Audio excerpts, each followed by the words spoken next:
was hearing about the beginning of this sort of pandemic and things shutting down, psychologically, it was interesting to consider what to do. As I was quarantining, I was able to dig into some work that was kind of suited to that. It's not that easy improvising convincingly without the energy in the room of people listening, because that's a great source of information, directly and also psychologically and emotionally and spiritually.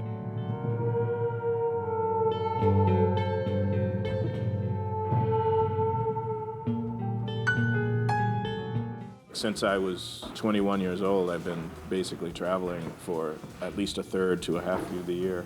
And not having that is a bit daunting, and I'm noticing it more as I do things like this. For no audience, it's like, oh, feels different. It feels challenging. It's a communal activity for sure. Berlin Jazz Fest sort of reawakened my love of performance. Even without the audience here, I still felt the stage, and being able to move from acoustic into a completely more electric projection and everywhere in between, like a jazz piano trio. The pieces really are set up to invite exploration and commentary. I wanted to see what they invite rather than script too many specific things that should happen.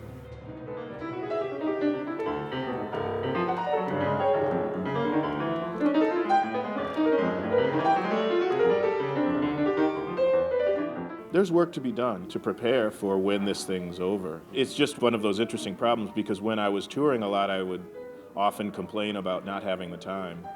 So here's the time with little else. Being productive is really my path through these things. Just keeping creatively occupied and keeping positive. Global crises have beset humanity for centuries. A lot of people get creative when times get tough, as a way of expressing themselves, as a way of dealing with adversity. Making music, creating fascinating things is really what we do when we're challenged with things. And we find ways to negotiate it through expression, through communication, and those sorts of things. And that's really essential to keep in mind.